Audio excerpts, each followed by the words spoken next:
Actioncorp TV. This is episode 3. With me, as usual, is Craig and Seth, the core team of Actioncorp. We've got a lot of cool topics to talk about today. We're going to do our normal segments with news, main topics, what are we watching, and we're going to do another trivia show. Seth's really excited, I know, to be the host this time, and he's got a neat idea apparently up his sleeve. Scoring hijinks might make it interesting. Shenanigans. Could be. I like it. Well, let's talk about our first news item. Well, the only news item we had on our list, but it's a big one that just happened literally hours ago, and that was the successful launch of the Artemis II. Craig? Yeah, it was really exciting. I made sure to get all my work meetings done in time to where I can cut home and get early, even though I was very surprised, as well as most of the space nerds in the world, that it actually launched. Like, it's such a complicated system with so many different things. It launched on its first attempt within 10 minutes of the window when it was supposed to launch. It was amazing. If you don't know anything about it, this is the Artemis mission with the Space Launch System SLS, which is really just leftover parts from the space shuttle program.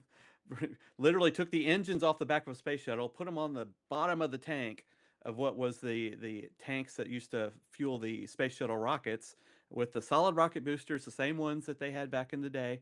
And they just put a capsule on top like they used to do in Apollo. And it took off just fine. Everything's going great. Right before I joined us here on air, they were doing the news conference, and the only issue they had to report was, like, after they got into their orbit, before they started extending their orbit out to go to the moon. We'll talk about that here in a second, what go to the moon means. They had some comm dropouts, so they were having some issues actually getting telemetry and communications with the crew. But nothing to worry about. Apparently they got that fixed. More to report on that later. But it was really cool to watch. It's a daylight launch. It was pushed back from a couple weeks ago. There was an issue after they did the wet dress rehearsal, to where it was a helium problem after the successful wet dress rehearsal happened. So they had to pull it back to the VLB, the building where they assemble the rocket, and do some work on it and push it back out. So the original launch was going to be a night launch, and so glad it wasn't. Yeah, Seth, bring up that one picture too, if you don't mind, the one with the flag. I thought it was kind of interesting. I didn't notice this at first, but I thought that was a really cool picture because the Go America, USA, and everything else. But they had where is it? No, it's okay. What channel is it in? There it is. I got it. Oh, I'm sorry. I only had you bring it up because I thought you just had it up. So I did earlier. Oh, okay. Oh, and but while he's getting that, this is a live view from Artemis right now, I'm assuming, which is pretty cool. I don't know if it's live. This was another video that I clicked on that was. That very likely could be live. That looks like what it looked like the last time I looked, and I keep calling it Artemis, but what we're really looking at here is what's called Integrity, which is the name of the ship. Yeah, and it was on the dark side of Earth about an hour ago, so that makes sense that it would be back over on the light side right now. Yeah, as far as the launch is concerned, like, there was like a little brief communication hiccup that they fixed right before the launch as well. The engineers just knocked that out. It wasn't like going to be a stopping thing. It was just more of like they were working a problem type situation. But like, from the moment that it was T minus 10 minutes, and then it was just the whole way, there wasn't a pause, and every report was nominal the whole way. It was like pretty much a perfect launch. That's rare, isn't it? Doesn't it seem like there's always like 6 months? Artemis 1 was delayed like 3 or 4 times, I swear. And then like it had like, even every time it would get to like 5 seconds before launch, and they would have to abort and stuff like that. And for context, Seth, Artemis 1 was basically the same mission, but without people on it. So they've already went through what this would look like without humans. And that was a year ago, Chris? It's been a while. It's been a while, yeah. At least a year. Yeah. Was this a NASA only joint, or was this a NASA not Starlink, SpaceX? This is all NASA. It's like literally pieced apart stuff from NASA. I mean, NASA, there's other countries ESA, involved. and the Canadian Space Agency as well. I mean, Yeah, they're yeah. involved. Purely government, no private. Yeah, exactly. There's no private piece to this that I'm aware of. All right, Craig, And I'm pulling your photo back up now. I didn't Oh, get there a it Well, chance is. to do this the earlier. thing I didn't notice at first that people are bringing out is like, this is a daylight launch, and the solid rocket boosters, it's so bright you can see it through the flag. Oh, If you wow, look at that the is flag, cool. right? That's how bright it was, and seeing it during the day and being able to see the contrast I of bet that. this photo was like the aperture on the camera must have been turned down really low to get this shot. Because you're right, that flame coming out the bottom is super bright. Super, super bright. And Yeah. this is from NASA space flight too. They make prints of these. My son actually got me a couple of prints of some Starlink, Falcon 9 Heavy, and a Starship landing. Catch, I should say, not landing, a catch and stuff. So they make these metal prints of those. So that's going to be a metal print that I'm probably going to buy because that looks amazing. But Another no, so cool. it's yeah, Oh, go ahead. they're on their way. They're going to do, they're going to extend, they probably already done it because they were doing it right before I came on air here, do another extension burn to make a wider orbit of Earth. And they'll do that until tomorrow, I think, or Right. early in the morning. And Tomorrow. then they're going to fire off, and then they'll literally put enough energy in to get to the moon, and it's called a free return. So really what they're doing is, with a whole bunch of math and science, they're going to fire their rockets, when they do this next one on the back of this ship, and from there on they'll just coast back to Earth. Yep. They'll do some adjustment burns and things like that, but the way they're going to the moon, they're going to get into moon's gravity, and moon's gravity is going to pull them around, and then they'll just free directory back home. So Yeah, and it's basically very similar to what Apollo 13 did in Right. their like a return attempt to come back, and it worked. And the big other kind of milestone of this mission, outside of the fact that this is the first time humans have gone near the moon in over 50 years, is that this when they get to the far side, around the backside of the moon, they will have been further away from Earth than any humans have ever been. Yep. Because of Yeah. the wider orbit. Yes. Yeah, because they're just shooting to the moon, and the gravity of the moon is strong to pull them towards it, but they're going to overshoot it a little bit. And then the gravity will finally kick back in and pull them back around. And actually, on the way back around from the moon, they're going to be pretty close to the moon. They're going to get some really cool pictures, like really close to the moon, and then that's going to slingshot them back to Earth. Places So we've already been, or places we have not yet seen close up?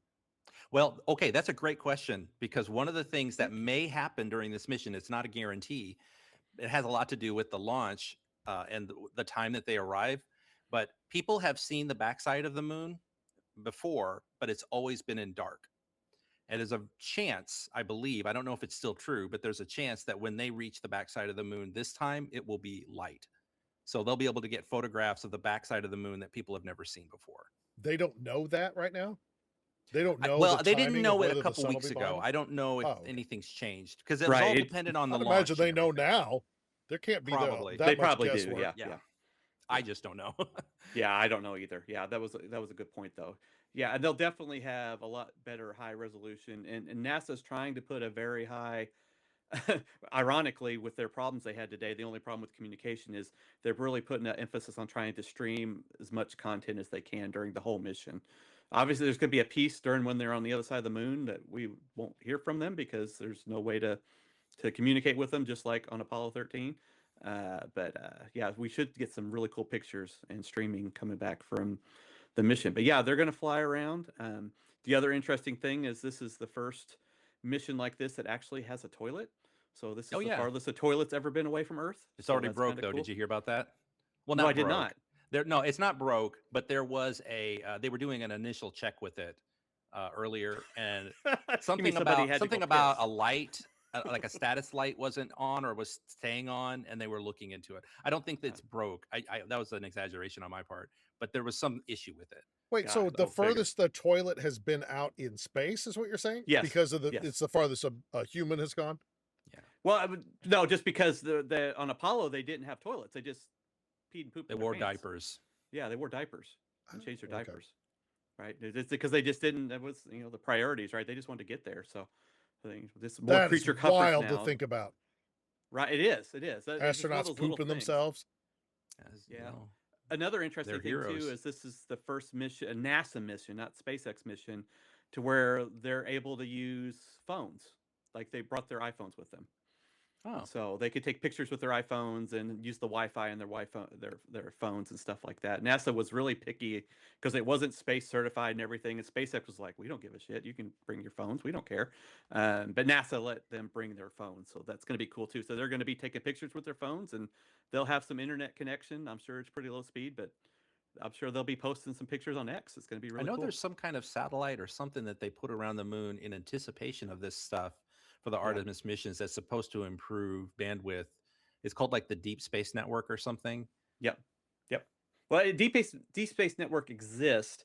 Um, Elon's already said like he's going to start putting Starlinks around the moon. He was already going to do that to Mars, but he's going to put Starlinks around the moon, so they To can what have some end? kind of communication with like when they Oh, start going there more often. So that's going to be Yeah, cool. because got that's it. So the whole point of Artemis is that they're going to build a base. yep, yep, they're moving to that.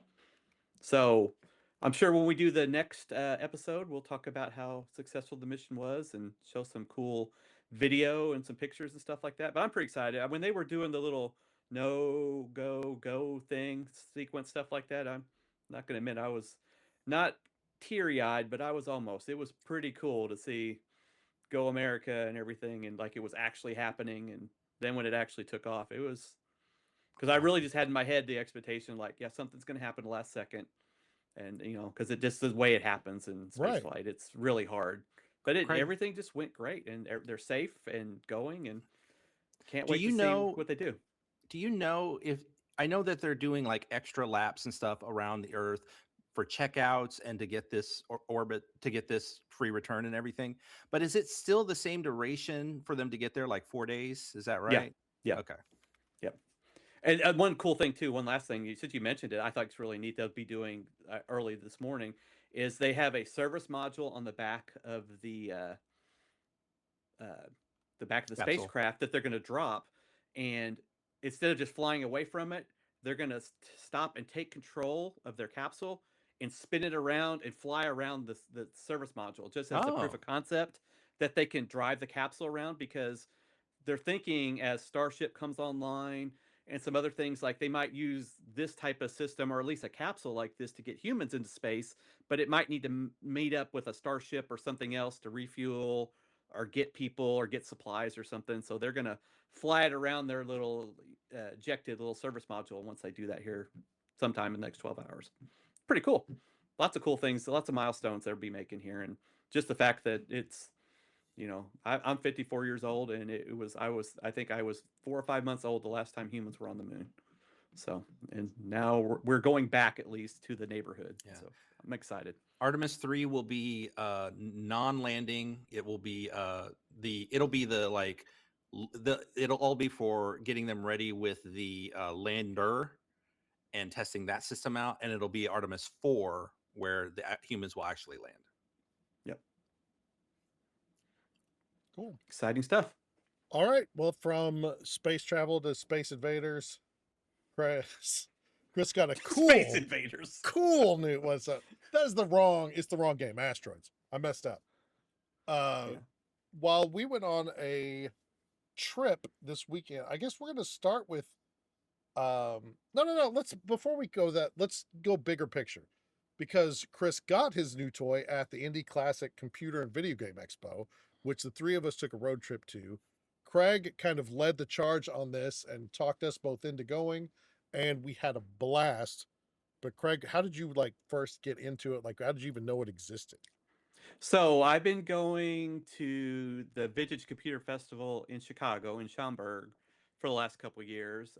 John from on actioncorp, he's been going a little bit before me. I've been wanting to go for a long time, and VCF, I'll call it that, Vintage Computer Festival, VCF Midwest, which is Chicago, is one of the bigger. I don't want to say the biggest because it's debated on who's the biggest, but it is a very large vintage computer festival they do in Chicago.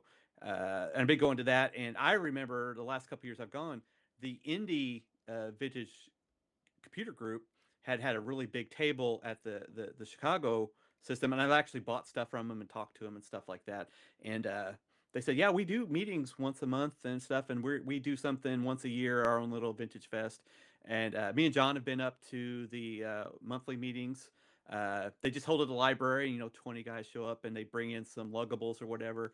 And they've been doing this for years. This spring vintage computer fest, Indie Classic, but it was just a really small room. And Seth had saw some pictures before, and when I was talking to Seth and Chris, I was like, I really want to go, but I'm not expecting a whole lot.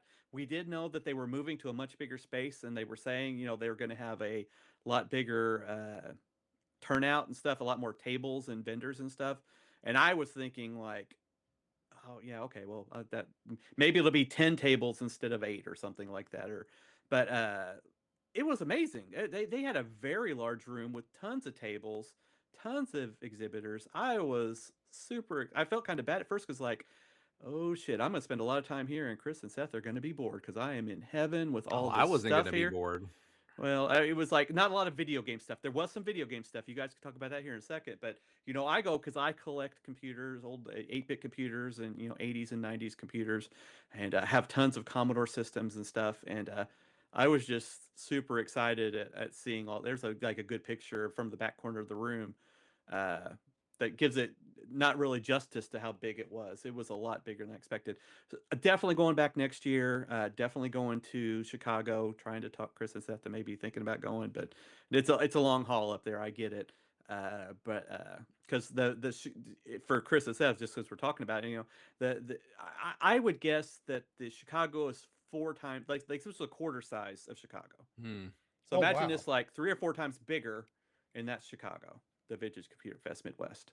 So I had a really good time. I didn't get any real big scores or anything. I should have grabbed it. I did grab a Palm Pilot with the Palm Pilot modem in it.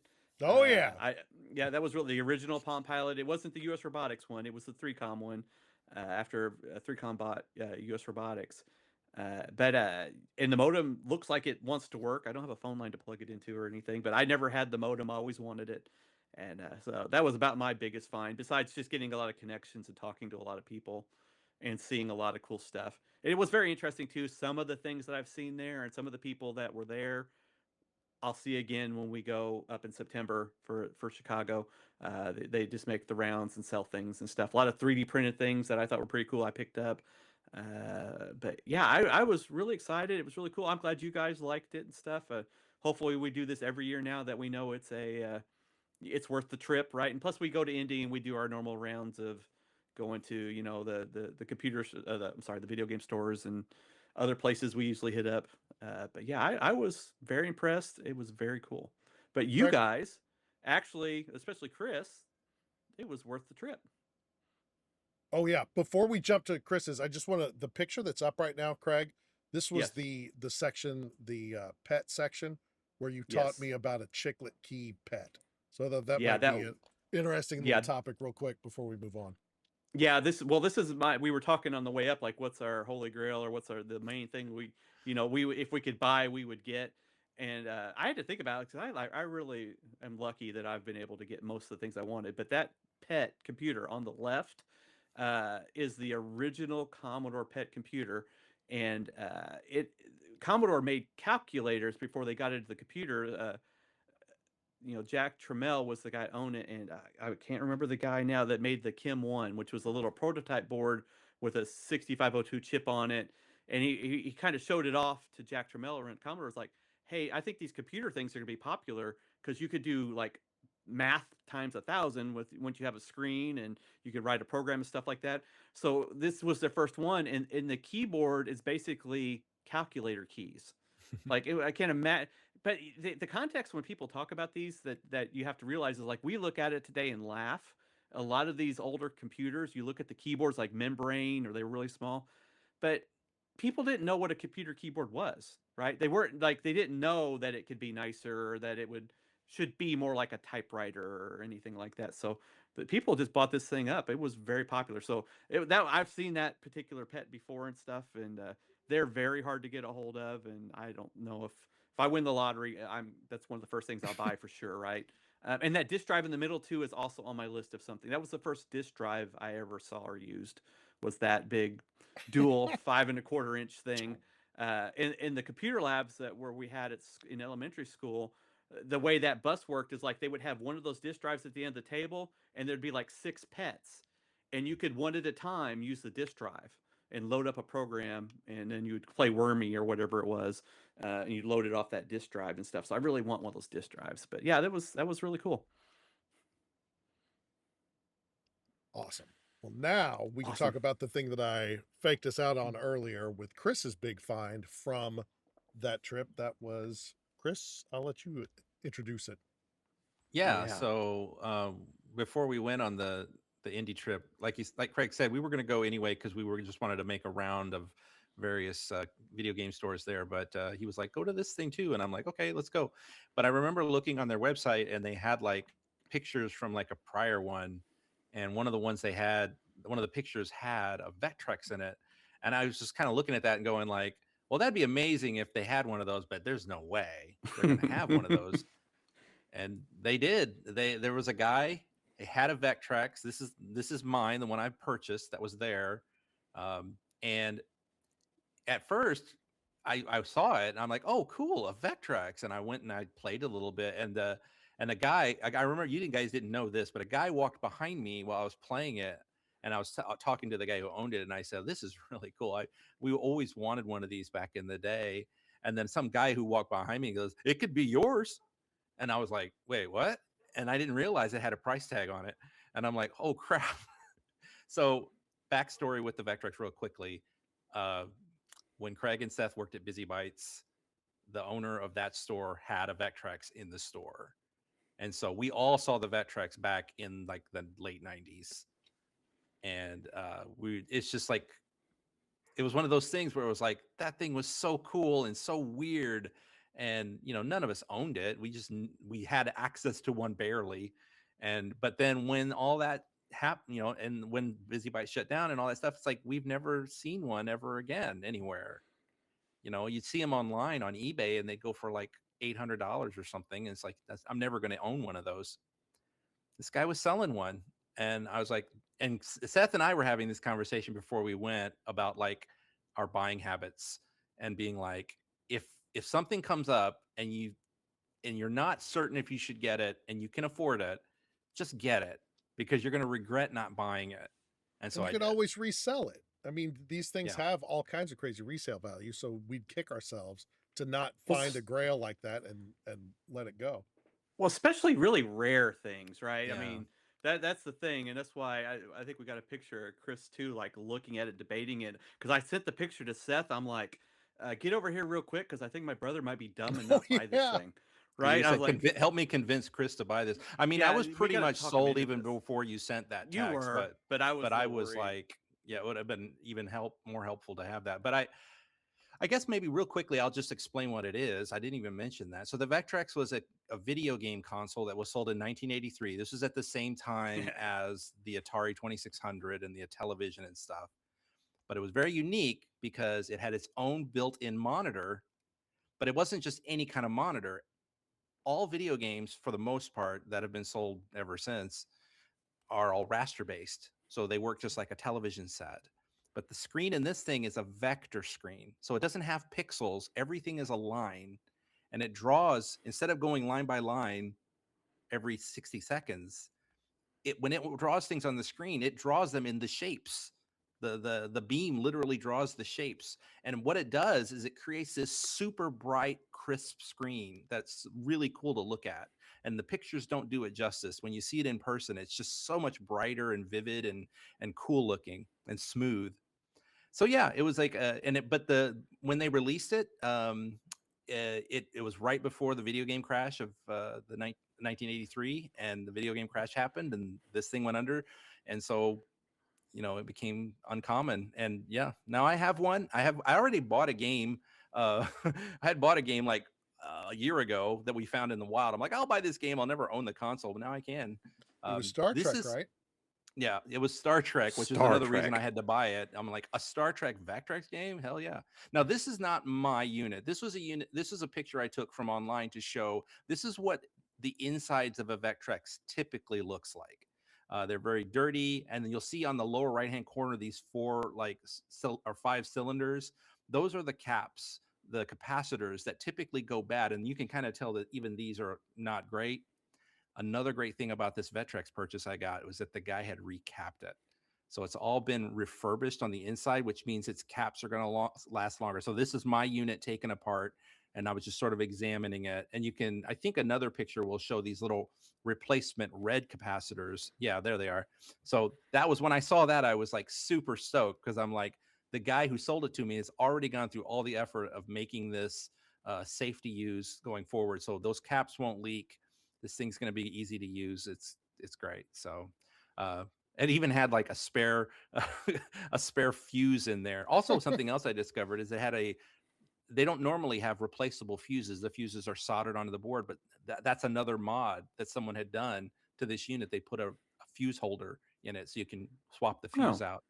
cool. So great condition. It's I mean, all Vectrexes for the most part have little scuffs here and there, but mine has a couple of minor scuffs on it. But other than that, it's like in great condition, because there aren't any like pieces missing from it. There aren't any like actual like cracks in it or anything. It's great.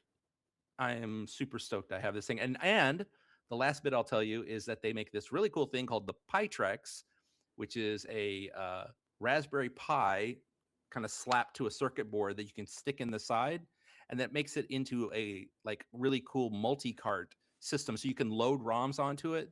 Here's another thing, I don't know if you knew this, guys, but all the games that were released for the Vectrex, the people who made the Vectrex decided that those games were freeware. They just gave them away. So those Nice. ROMs aren't copyrighted anymore. So you're allowed to distribute them. So I can put those Awesome. on this thing, Pytrex, and then play them. And there's homebrew, and there's like the arcade ports. So like the Star Wars arcade game that was made by Atari. I think it was Atari. Um, Yeah. that's been ported to the Vectrex, so I'll be able to play that. Cool stuff. You gonna make a game? No, but I will tell you something I have tried to do. I haven't gotten very far on it, but one of the things I want to do is I want to have the Vectrex kind of on in the background sometimes, and I'm going to put the actioncorp logo on it. And so I did work a little bit with ChatGPT to try to get it to. I created a vector file of our actioncorp logo, and I fed it to it, and I said, generate me a ROM file, and it said it did, but when I tried to run it through the emulator, it hasn't been working yet. So not sure if it's Interesting. messed up or my emulator is, but I'm working on getting that working. So Send me that vector file. Challenge accepted. okay, I'll try. yeah. I'll try one of my AI tools and see if they Yeah, codex. the trick is you have to run an emulator and then run the ROM on the emulator to see if it works. But Yeah. that's on my to-do list. I've got some other things on my to-do list with the Vectrex. I want to try to get maybe get a light pen for it so I can mess around with that. Did me and Seth talk you out of debuzzing? I don't know. I think you had until tonight, because I have it. If Craig, Seth, if you go wide, you can see it on in the background. It's right behind me. And it's pretty loud. I'm glad you're not hearing it on my microphone, because I can hear it pretty loudly. I don't know. I think the only reason I'd want to debuzz it is because it might be too loud on camera. But other than that, it's fine, because I think that's part of the nostalgia of the Vectrex, is that it buzzes like that. I don't have just like a full wide view, but in this Oh, okay. shot, you can You see. can see it. Yeah, right. Yeah, I see it. Yeah. But yeah, it does buzz, but I don't know. I'm kind of on the fence about it. I still haven't decided to pull the trigger on doing it. I think I'll keep it the way it is. Like Seth said, maybe he said that, and this is never going to happen, but he was like, keep your original one original, and then get a second one and mod that. And I'm like, well, I'm never Get going to two own a second Vectrexes. Vectrex, but I get what you're saying. It's like, if you don't mod your core console, if you can avoid it. Oh, Yeah. and lastly, before we move off this topic, I did also buy this. Oh, yeah, you- Sega Oh, Game that's right, Gear. at the show. Yeah, I got this there as well. This was a really good deal, and this one also been recapped and is in mint condition. So Awesome. Well, I've got a little Sega console I want to talk about too, oh yeah, but it's little bitty. It's called the VMU Pro. This is a third party. There, for some reason, not for some reason, the Dreamcast is awesome. Dreamcast is my favorite video game console of all time. And it's a lot of people's favorite video game console of all time. And so there's so much like development to keep it going in so many different ways. Homebrew apps, there's all sorts of things. I'm sure you've heard the term ODE, that just means optical drive emulator. That's when you pull the guts of the DVD ROM out, put in a device that takes a SD card. It serves as the disk drive, but you can put everything you want in it. Now they're also going, and the regular VMU. Okay, so this is a Dreamcast VMU. This is the memory card. It's a little Game Boy essentially. It's got a little 4-color screen. You can see there's a hole cut through a Dreamcast controller to let you see what's on the screen. Well, people are like, well, we could make that better. And so they have, and they put in a little TFT color screen. This is a little large. This is the VMU Pro. This is a regular VMU. So there's a little bit of a difference in size. It's a little taller. The screen is also a little taller, but they crop it. It knows when it's in the Dreamcast controller, and it crops the image to the right size. So it's only showing what it needs to. This has essentially, I mean, not obviously not infinite, but with an SD card of 32 gigs, you can put everything you could possibly put on a Dreamcast VMU onto this device. It essentially emulates a whole stack of VMUs. So you flip through the different channels. There's also the OS of Dreamcast. This ODE is called Open Menu, and it gives every game its own ID. And this thing talks directly to that OS. So the game is reporting, hey, I'm Sonic Adventure 2. So then this thing can build a Sonic Adventure 2 specific VMU. Then every time you load the game, it just goes to that right channel. You don't have to manually flip through. I was going to ask that. The other thing that this thing can do, because it's way more powerful than it needs to be, is it can run 8-bit emulators. So the next thing I'm going to do is put the Sega Master System emulator on this thing, run it, play it. It's only got 2 buttons, so you're limited in what it can run, but it could run Nintendo, Game Gear, Famicom. Forgot what the other main one was. There were 4 of like the big one. You can't do Super Nintendo, you can't do Genesis because it just doesn't have the buttons. But this thing is incredible. The first wave went out at the end of the year, but it was a very small wave. The second wave is now going out. I had mine pre-ordered since January. There's all kinds of different colors. Chris and I have talked endlessly about how we don't like the smoked plastic color of late 90s and early 2000s. I went with just a Dreamcast white. There's also a solid black. The next time we get together, I will show you Sonic the Hedgehog running on this thing. You already connected it to an original one, right? I've already connected it to original one. It has most of my game saves already on it. I did have a little bit. I have a few photos here. This was just the box. This was just crazy to me, and I figured out what it was. I haven't done it yet. This will be again for our next get together. This Awesome. essentially outputs its video screen as a USB video device that OBS just picks up, so I can stream. And that's how I'll do it. I said I was going to show you Sonic the Hedgehog on it. This is how I'm going to do this. The screen is, I think, 256 by 256. I might be wrong about that, but it's very bright. It's not OLED, but the screen has incredible contrast on it. It works with the Maple Bridge. Now I forgot the name of it. Dreamcast has a very specific and not used anywhere else connection, which is essentially like a male and a female USB together. That is made so that Dreamcast memory cards could touch together and swap saves. If I wanted to give Chris my save for C-band or something, I could copy that over to his VMU, and they made this compatible. Previous VMU upgrades did not support that. Now they, I think, been added, but this one out of the box was able to do that. Oh, there's that plug again. This was just another bizarre picture that I thought was funny. I brought up battery info on this thing, and it gave me that. And all those numbers are changing constantly. I don't understand any of this. But I was like, this thing is complex. So not a whole lot more I wanted to talk about. I'm just really excited about this. I'm very into the sort of Dreamcast aftermarket scene, and this was one of those things I wanted to get a hold of and really kind of geek out on.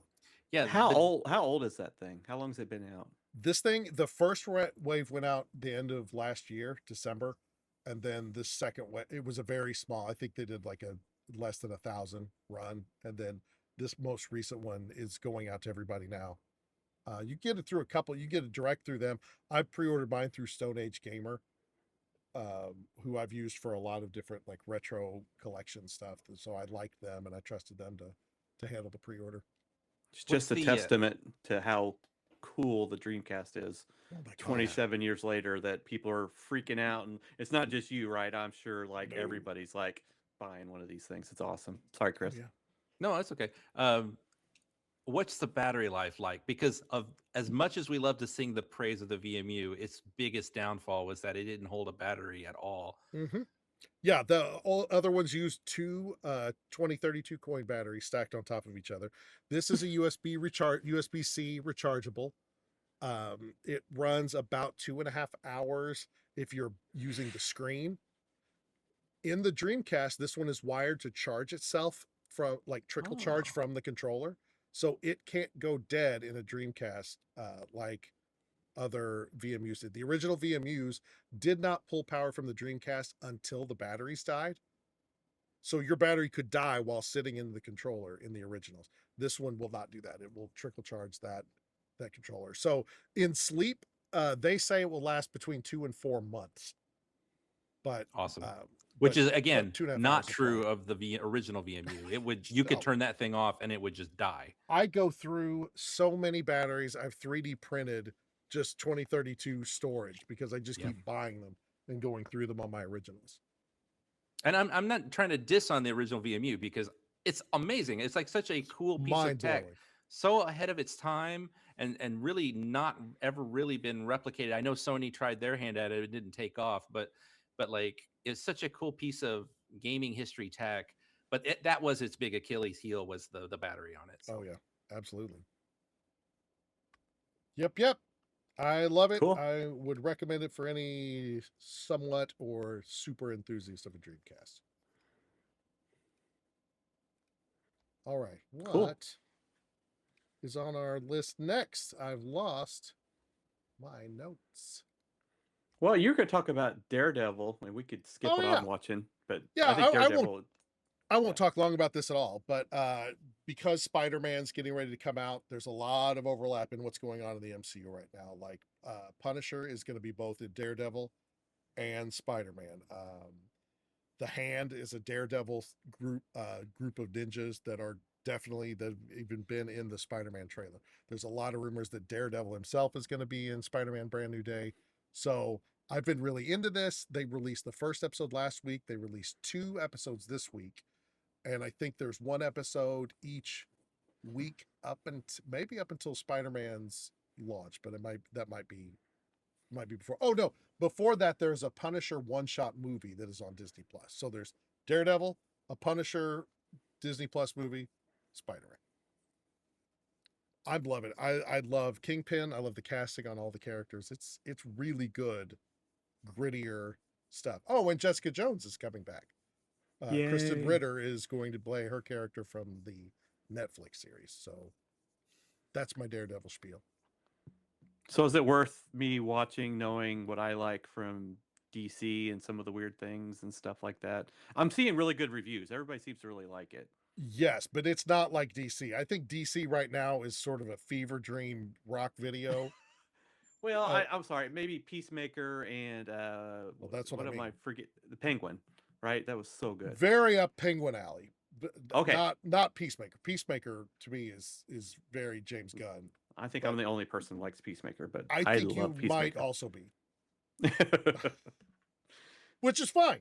But Yeah. I think it is very in line with Penguin. It's very Okay. Well, it's then much I'm in. darker. Okay. So I would Gotcha. recommend. Yeah, I would say even if you didn't like or didn't watch the Netflix ones, I would watch Daredevil Born Again on Disney Plus. Gotcha. Cool. All right, how about you? What are you watching? Well, I had something on here. We could skip it if you want, but it will lead into our Star Trek trivia. Well, then So there's let me pull that up. It's I It's just a I have a it's a channel, not a specific video. Is that what you? yeah. I think I might have picked in our notes a particular video to show. I probably could have got a more current one, but there's a guy, a Major Grin YouTube channel, that just mashes together things related to Star Trek today versus Star Trek that me and Chris used to watch, and the original series and the movies and stuff, and it's just hilarious. Chris, have you seen any of these videos? I might have by accident. I don't The, look for them, but they're not super popular, but he every once in a while have one's really popular where he'll go through and just bring up inconsistencies in like the newer oh, discovery and stuff like that. The one thing they've been talking about recently that is kind of nerdy for Star Trek thing people is apparently in Starfleet Academy there's something about the Omega particle. I know that. Eh, Yeah, right. Well, Chris remembers that because Voyager is one of his favorite shows, stuff like that. But they talk about how the like what it can do and its power, which is completely different than the original version of the Omega. And probably the biggest inconsistency they brought up, which was pretty simple to anybody that even understands basic sci-fi, is that they use something in this Omega particle to build the bad guy in the Starfleet Academy show build like bombs. Let's call them bombs. And he placed 100 bombs around the entire Federation space to trap them in. And like That no. nobody even understands the concept of space time or anything that you could just like The like whole the whole point of the Omega particle is that if you detonated that, it would destroy subspace. yeah, with the whole thing. It's all like the Major Grin. He'll go through and he'll like say what Janeway said about the particle, and then he'll play what it is. And Right. the way he cuts it and edits it is super funny. If you like Star Trek, I recommend you check out his channel. Yeah. That would be my what's watching. My only comment on all that is that there's a lot of reasons I think people don't like New Trek, and uh, but the biggest reason I don't like New Trek is because it shits on the canonical stuff. And Right. the thing is, when we were watching TNG, Deep Space Nine, Voyager, and Enterprise, those shows were all controlled by the same people, and they were super adamant about keeping everything consistent and Yep. making everything work. And so one show wasn't doing transporters differently than another show. It was all super consistent. And that's what made that whole universe of shows feel so good. And they even kind of worked in TOS stuff to make that stuff even fit within their stuff. But then when New Trek came along, they're just like, who cares? Now they got holograms. It's like, what? I mean, or like whatever, like they'll come up with the stupid Discovery spore drive, and Spore it's just Drive. like Yeah. what are you doing? And that's supposed to have existed in the past. What? I didn't like that. They broke their canon. Yes, very much so. And that's actually probably the best way to describe Major Grin is he's like a canon buster, right? From like Right. all the canon stuff, and but he just does it in a really funny way, and he cuts it in a very funny way because you could kind of tell from just his editing style. You never hear he doesn't talk, he just plays clips and sections of clips, but he edits it together where you get the attitude like he's a Star Trek fan that's really just mad that they're shitting all over old Star Trek. We're So we're it's recording this on April 1st. And while I'm not a big fan of April 1st jokes, I did see a really good one, Craig, today, which oh yeah, was a post that said, um, news is coming out that Seth MacFarlane's going to take over the Star Trek franchise. And I was hey, like, really? That'd be I'll take that. great. I'll But take that. it's April Fool's, so Yeah, yeah. I was A bummed. lot of Orville fans out there that like That that. show's really good if you like TNG. I'm just saying. Right, right. Yeah. Well, he's a huge fan of TNG, so Right. that would make sense. But yeah, that's what I'm watching. All right. Well, that leads into our trivia for tonight. This is going to be let's go. between Craig and Chris. And this is a list of Star Trek questions from across Star Trek lore, kind of focused on more of the TNG Voyager Deep Space Nine, but thought, if I can be asked everything from every part of Star Wars, maybe I'll stick in some Star Trek also. So I'm not gonna do good at that. we're gonna see. I'm going to set it up where we're going to take turns with questions. We're not going to do for the first 10. Similar to Chris's format the last time. The second 10 questions, we're going to buzz in. Actually, you know what? I'm already going to change what I want to do. Well, yeah, let's just talk about the first round. You tell us the rules, and you can tell us the rules for the second round. I'm not going to do first round, second round. We're going to buzz in for everything. Okay. When you buzz in, you're going to have the choice of answering for 25 points. Answer wrong, you lose 25 points. Or you ask for the answers, and if you get the multiple choice correct, you get 10 points. And if you get that wrong, you lose 10 points. So it's essentially a go big or go home. If you want to risk answering it before seeing the answers, you get a lot more points. If you want to see the answers, you'll get some points, but not as much. So let's take away I don't want to do the different rounds for different things. I think let's keep it simple. Like it. Let me load the question. Clear board. Actually, let me get our trivia screen up. Okay, we've got our scores. Everything looks good. I'm going to display question, and as soon as I hit display question, it's going to let you buzz in, correct? Yes. I don't have the option of waiting until... We won't see the question, though. Yeah, which is what we decided we wanted to do. You wanted you to read it. Yeah, okay. So whoever buzzes in will then have the opportunity to see the answers. No, you don't have to hit the next button until... I'm not going to hit any buttons. As long as you guys have your buzzers. Do you have your buzzers right now? No, you have to say, you have to click that button that's like present question or display whatever. Question on stream? Yeah, now we have buzzers. Now the stream can see the question too, and they can read along with you. Yeah. Okay, so what I will do for questions beyond this is read it and then hit this button as soon as I'm done talking. Right? No. Why not? Oh, you mean, you don't want us to buzz in while you're talking? I guess you can.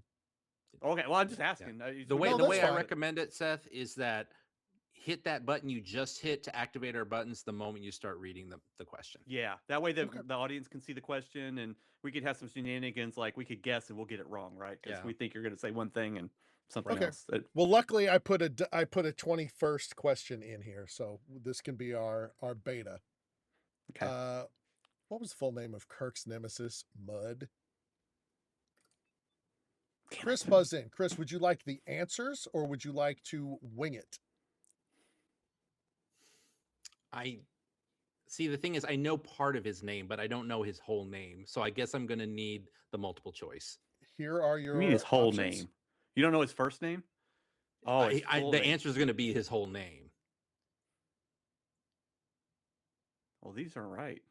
Oh, okay. Let me see here. Well, now, I want to... 90% of these are attributed to the Star Trek Seen It trivia game. I went wide on a few. I'm gonna go. I will say my confidence is low here, but I'm gonna go with C. You're going with Harvey Fiddler Mudd. Correct. That is incorrect. Right. It's D. Is it? It is that. Wait, do we want the opportunity to steal? No. I'm just. Craig is also incorrect. According to the trivia, it is B. Okay.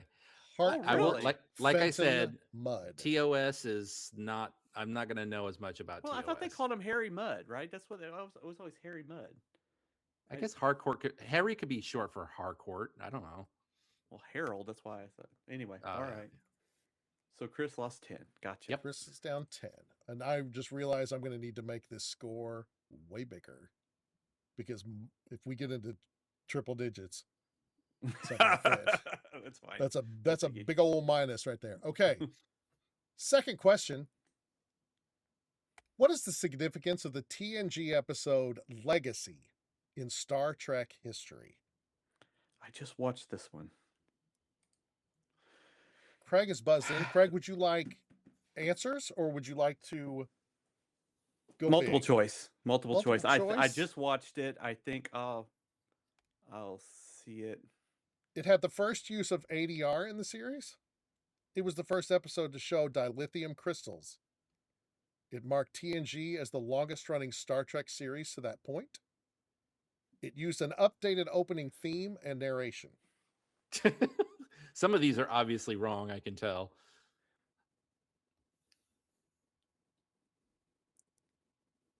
Three Yeah, of them are wrong, Chris. I think when I think significance, I was thinking more storyline. So yeah, this is going to have to be a pure guess for me. I'm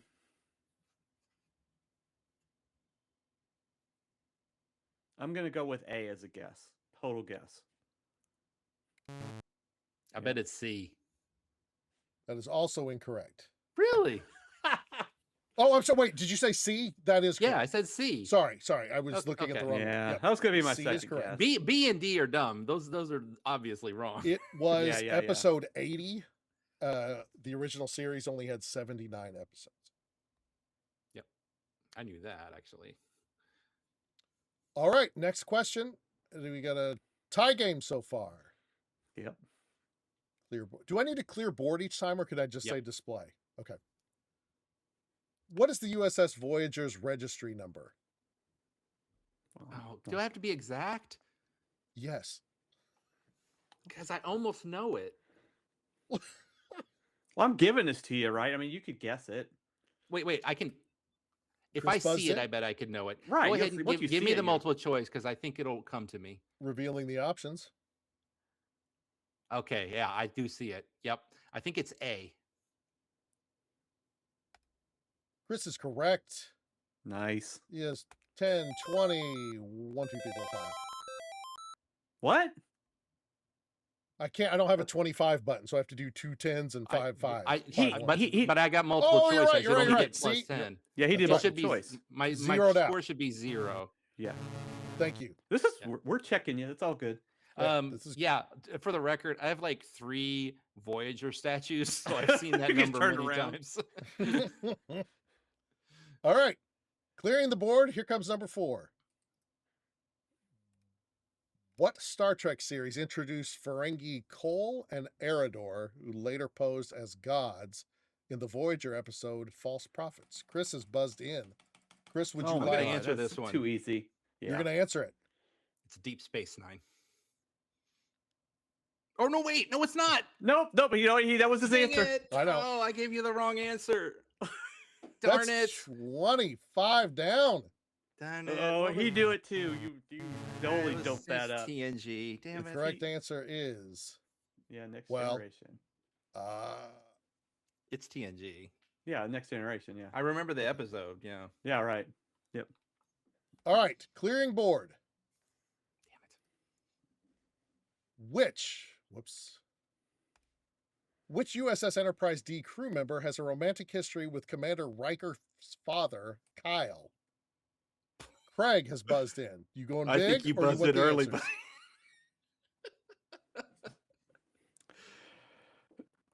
but What the hell? I don't remember this now. No, me neither. Kyle. Who's Kyle? I mean, I who's know who it is, Kyle? but I don't never heard. I'll of take this. multiple choice. I am assuming from the phrasing that Kyle is Riker's father. Is that not That's what correct? I'm getting at too. But I didn't know he existed. I don't remember seeing. Well, no, maybe we did because he was like a commander or something, wasn't he? I think he may have talked about his dad, but I don't. Let's do the multiple choice. I mean, Here, we're going to reveal the options now. Oh. Oh. Gosh. Well, I'm just gonna say C just because. Why not? That Oh is wow. correct. Wow. This is another weird. I hated Pulaski. Yeah, I do too. I mean, that second season was just kind of weird. So I didn't it like was- Pulaski, so I don't. I think I probably blocked that out of my mind. Yeah, me too. All right, question number 6. Who summons Lieutenant Commander Data and inadvertently Lore as well in the TNG episode Brothers? Chris has buzzed in. Chris, do you want big or go small? I'm going big. Lay it on me. Let me read the question one more time. Just make sure I didn't screw this up. Okay. Who summoned Data and Lore? Yeah, I mean, I God, know. that was easy. Yeah, okay. It's Dr. Noonien Soon. Yep. That is correct. That is Yeah. 25 points to Chris. Beat me to the buzzer. Now it is a rocket game to 0. Clearing the board. Number 7. In the motion picture Star Trek Generations, whose promotion ceremony is being celebrated in the Enterprise D's holodeck? God damn it. Chris has buzzed in. Chris, you going big? You going small? Of course he's going big. I'm going big. Let's He hear knows it. this one. It's easy. Yeah, the answer is Worf. The answer is correct. Lieutenant Commander Worf. That is 25 more points. My buzzer's broke. I'm changing the code. Okay. Change the code. Grok. All right, question number 8. We've had some positive answers here recently. Why does the Enterprise enter uncharted space in the original series episode, The Tholian Web? Oh. Why do they? I'll do multiple choice. Craig is buzzed in. Here are the options. I've been watching these again, but I don't remember.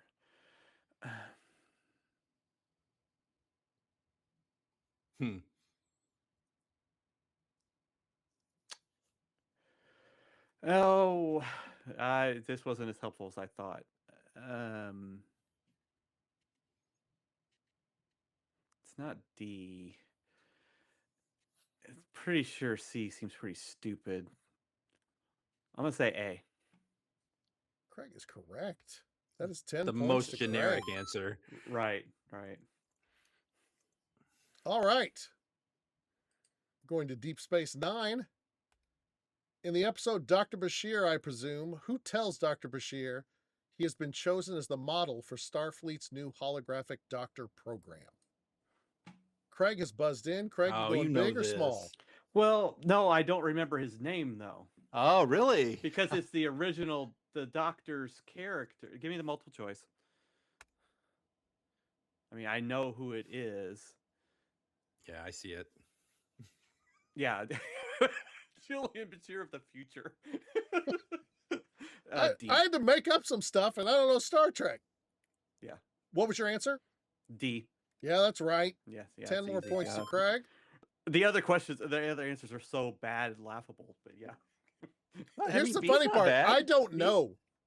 So a lot of these are going to be gimmies because my answers are going to be dumb. No, it's a good question for sure. But I did not remember. Yeah, it's the guy who made the Doctor on Voyager. So it looked like it was the same actor, right? Robert Picardo. Yep. Yeah. Anyway. All right. Yeah, we have to talk about how much we know these things, by the way. Yeah, I think it's fun to talk about why we answered a certain way. Gotcha. All right. Now we're going to Star Trek the Motion Picture. What space phenomenon does an improperly balanced warp drive system in the USS Enterprise create? Craig has buzzed in. Craig, you going big or you want some answers?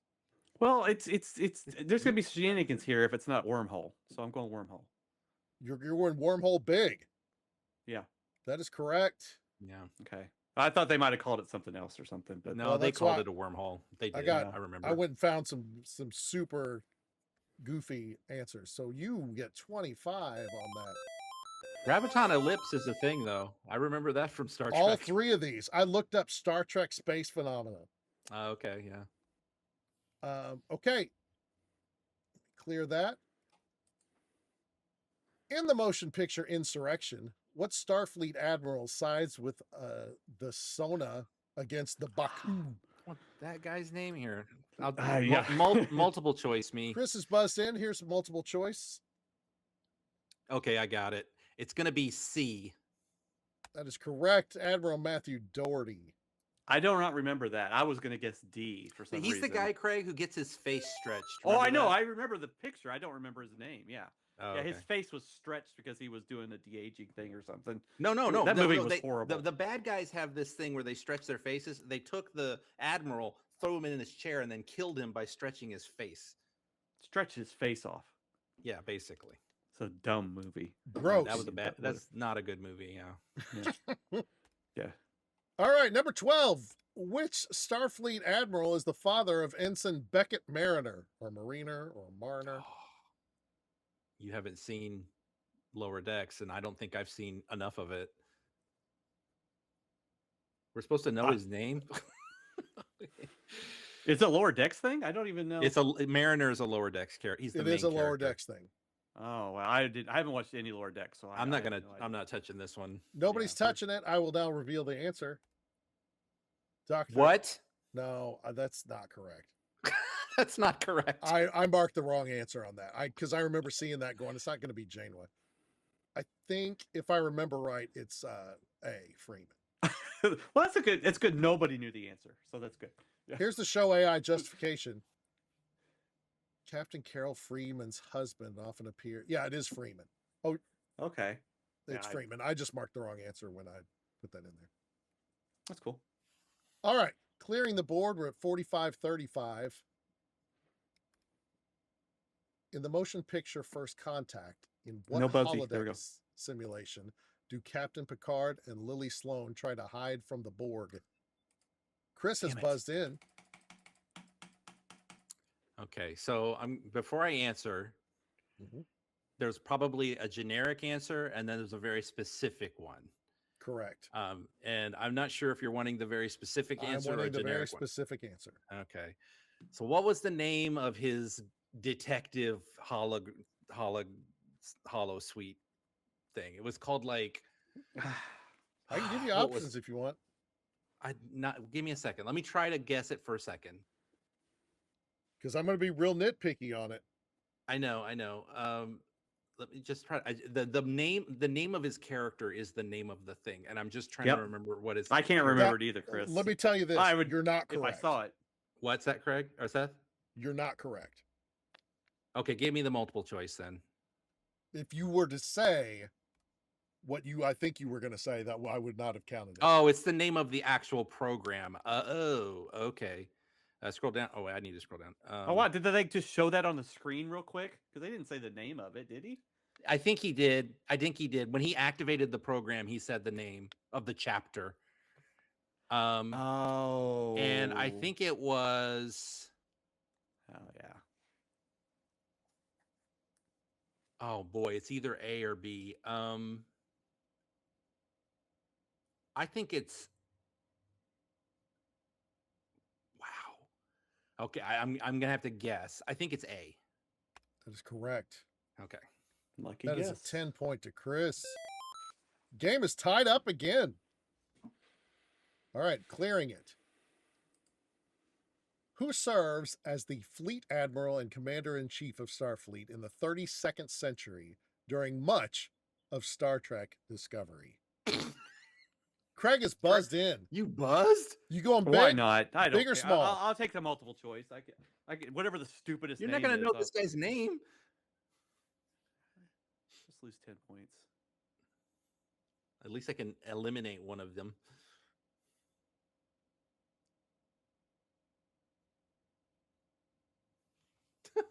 This was not as helpful as I was anticipating. This is a discovery question, so For some reason, my brain, even though it seems wrong, is going to pick A. You locking in? Yeah. It is C, Charles Vance. Yeah. that C was the one I would have gone with. All right. I remember it was a guy with glasses. That's all I remember. Nice. All right. This is a pretty good trivia situation you've built here, Craig. I like this. Yeah. All right. In the Voyager episode Prime Factors, why won't the Fuck. Sicarians share their technology to help the crew of the USS Voyager return to Earth more quickly? Chris is buzzed in. Chris, you going big? You want some answers? I'm looking Voyager's at the- his show. He should go big. He's supposed to be like, I Right. know all the Voyager things. Why won't they share their technology? Chris, your camera has frozen. Oh, that's weird. Yeah, I can see that. I don't know if my internet's going bad or something. Here, it's coming It's Your back. audio's fine, and you're back. Okay. Was this? I'll be helpful. Was this when they were in the void thing? No, I think this is the one where remember it's an early episode. I think this is the early episode where they meet those people that have transporters that can transport them like to other star systems. I think it's that Yeah. episode. But I'm trying to remember why they wouldn't do it. God, I want to take this one, but give me the multiple choice. Here come your options. They charted a space anomaly along the route. Its success was too uncertain for the required distance. The Voyager crew hadn't earned their trust. It would violate their own version of a prime directive. I believe it's D. Yeah, I think so too.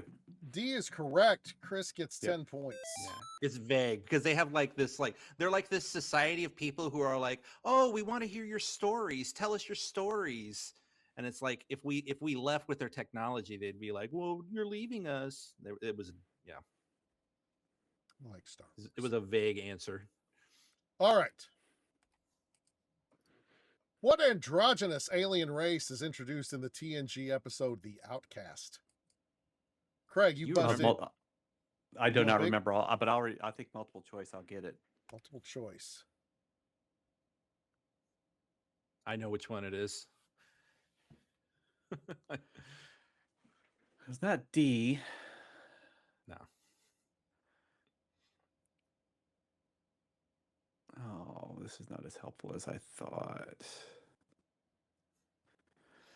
Just make a guess. I'll go B. That is correct. Yep. 10 I knew that points one. to Craig. Only after I saw it, I knew it. But Yeah, it looked familiar out of the most of them. So that's the one where Riker falls in love with the. It's actually pretty regressive. It was about this alien race that don't have gender, but this one character wants to have a gender. Yeah. She wanted to be female. Yeah. I'm taking it as a secret compliment that some of my fake answers are at least throwing you guys off a little. Yeah, because some of them I'm like, I just don't know. Like, I don't remember the actual name of something. So. Yeah, that one was those are good answers on that one. Yeah, there was only one that like me and Chris just know. Yeah, Jem'Hadar, we know what that is. Yeah, that was show, obvious. Right? Yeah. It was a Star Trek term for sure, but yeah. Okay. In the motion picture, The Undiscovered Country, what unique property does General Chang's bird of prey possess? Chris has buzzed in. Chris, you going big? I'm going big. Okay. It can fire while cloaked. That's correct. That is 25 points for going big. Yeah. I ain't going to be able to come back, but that's okay. You might. If you go blind on 2, you're good. Yeah, I know. All right. What is the name of the first Starfleet admiral to appear on screen in the original series? Give me multiple choice. Multiple choice it is. Oh, this isn't helpful. Well, I'll tell you this, Greg. I know 2 of those are wrong, but the other ones I don't know. Does that help you, Craig? Was it Cartwright a Enterprise one? I'll help you and say that is definitely not it. Yeah. That leaves you with 3. So.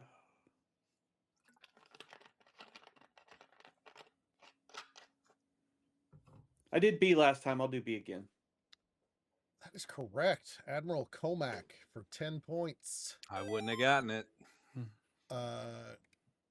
He appears in the season 2 episode Amok Time. Amok Time, famous episode. The Enterprise to return to Vulcan for a diplomatic mission. And Kirk has to explain why they're diverting to Vulcan instead. Did you give me my points? Yeah. Okay. We went from 45 to 55. I was hoping you forgot. All right, go ahead. All right. Question 19. From what planet, alien planet, does Dr. Phlox hail? Chris, I don't remember this. Going big. All right. I'll know it once I hear it. Well, he's a Denobulan, so he's probably from Denobula. He is from the Denobula. That is Denobula. correct. Blind. Now, this is going to be tough. Craig, the only way you're going to come back is if you blind answer both of the next 2. Yeah, I know. Are we gonna That's wait, okay. Seth? Are we gonna have like a final Jeopardy round? Did you plan for that or not? I didn't know how we would do it. Okay, Because that'd be another way he could come back is if I like. We could. I mean, after the 20th question, I could give you a 21st question, and you guys could just bet whatever you wanted. Yeah, and then he could beat me technically. Let's do question 20, and then we'll make a plan. In the episode The Pegasus, what illegal technology was Admiral Eric Pressman secretly Craig knows developing this one. and He testing? knows Well, it. Chris does too. aboard the USS Pegasus? It's a cloaking device.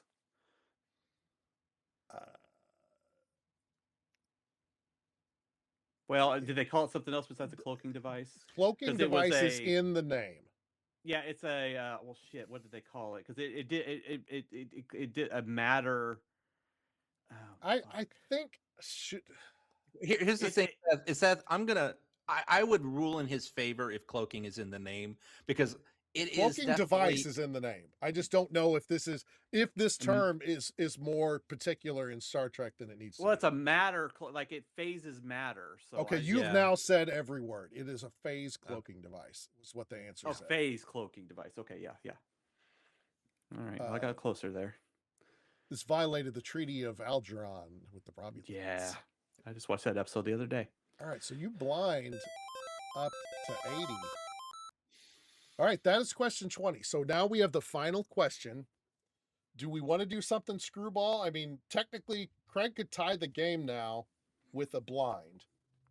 Or do we want to do something where we bet more points? Do we want to make this a 50-point question? Well, I don't know how we I could, didn't think like, we'd make a get so bet. close. Well, I we could could just do make it a the- higher value question. Not you wouldn't be able to bet points, but I could make this a 50-point question. Well, you might as well, because if I get it, we're gonna tie, right? Well, wait. Whoa, hold on. Before you do that, though, all he has to do is buzz in, and then he beats me. No, he has to answer it. I have to right, answer it but to get okay, but points. does he get to multiple choice, or does he have to answer it without the multiple choice? Well, he couldn't win if he got multiple choice. Because Yeah, exactly. I'd only get 10 points. It'd only get him to 90 points. The only He way would I have to could win buzz is if in I and get it buzz blind. in and get it right without multiple choice. So the best, unless we alter it, the best we could do is a tie because I don't have any more questions. Actually, I still have the box of scenic questions. I could, if it does end up being a tie, I could have a tiebreaker. Yeah, I just don't know. It's something we already coded it in for the Final Jeopardy thing, but like we would need like I don't know what to bet if I don't know what the question's going to be. Like, what series, what. I could Like, tell know, you if that it's- if you want me to. Actually, I don't know that I yeah, can. yeah. If you told us what series it was, then I'd be able to formulate a bet, and then we could text you our bets or put it in Discord direct message. Well, I don't think our we bet don't have to make it secret. Why would we Okay, make that's it fine. secret? Fair What's the enough. advantage to making it secret? Because if I told you how much I bet, then Craig Yeah. could adjust his bet to beat me. One That's more why we point than him. Right, you don't do that. Plus his, Oh. yeah. Oh, you're thinking like Jeopardy. Okay. Exactly. Yeah, Jeopardy rules. And Because we both could get it right, both get points, right? right. And really the way to do this Jeopardy bit, if you really want to do it, is that we just open Discord and I would text you my bet and then I would text you my answer. And then Seth, you would just tell us who won, or you would read out or whatever. Let me figure out what. I'm just okay series- with let's just play it and see if we tie, he could pull something out of the cards. Okay, I can tell you what series it is if you want, or we can just go in blind. What do you guys prefer? I want to know what series it is if I'm going to have to wager. Is that what we want to do? We want to wager? Doesn't matter to me. I could just I mean, it's on me, right? So if you just give me if I buzz in, I get it. If I don't, You know buzz what? in, I Let's don't. just leave it a regular question. Okay. And Craig, if you get it, We'll do a tiebreaker. you tie a game, and I'll do a tiebreaker. Yeah. Okay. All right, Here's I'm ready for the buzzer. all right. Here is the question. Am I allowed to buzz in? Yeah. Totally. Okay. Yeah, if you know it. What do you mean? Yeah, nothing's changed. Well, I don't know. Okay, it was just a lot of talk about Craig equaling me, and I just wasn't sure if I was allowed to buzz in. That's We're all. assuming I'm going to know it, and I'm not. So it's Well, the other problem is you don't seem to be having difficulty buzzing in. well, I'm being a little hesitant, I think. So Okay. In the episode In the Pale Moonlight, what specific forged document does Garrick help create as part of an elaborate plan to bring the Romulans into the war against the Dominion? Craig has buzzed in. I will be. Let's do this. I'll be pretty lenient if you get in the ballpark on this blind. Craig, I do you know what it is? Out of curiosity, because I do know what this is. I do not remember. What specific forged document did Garrick help create? Yeah, I know exactly. And what it's so this stupid is. because I love DS9 and I remember so many of them. Well, if I'm going to lose, I just won't lose by much, so I'll do the multiple choice. Okay.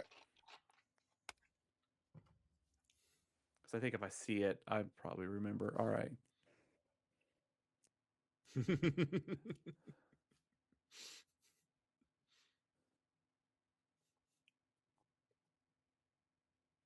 I do not remember this. Why don't I remember this? I'm seeing it. It's so obvious. Chris, be a good sport. Well, what? Yeah, give me a hint. Okay, it's either A or B.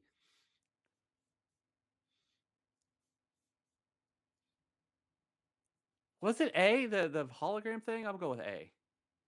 The answer is B. It's B. The recording. I don't remember that. Garrick created remember he hired that guy to create a fake holographic meeting of the Dominion wanting to like attack Romulus, and then they gave it to the Romulan guy and blew up his ship. Remember, it has that famous ending in the episode where he's like, was it worth it? You know, where Cisco is like, it was only worth the life of one Romulan. That was a great deal. Remember, Garrick says that. Yeah. Yep. Well, that was fun. That was a good game. That's back and forth and stuff. That was pretty good. It was, yeah, it wasn't a blowout by any means. It was a good. What was good too race. is that we unlike the last game, which I guess the questions were too hard, we had in the positives here when we ended. Yeah. Right. Yeah, it started a little dark, but pulled out. And I think the questions are really good. The answers are really good. My memory is just not as good as it used to be, but I definitely think we need to come up with a Final Jeopardy way for this. Like I said, I've already started coding it, right? It's already like the database has the point guessing and stuff like that. So I think that'll be one of the next big versions next time for the audience and stuff like that. We will have a final question and it will have some kind of, we should enter in like almost like Jeopardy, like some kind of hint to the topic of what the question's about, right? So, but yeah, I think we should do that. That would have been a little bit more exciting. But yeah, it was a good game.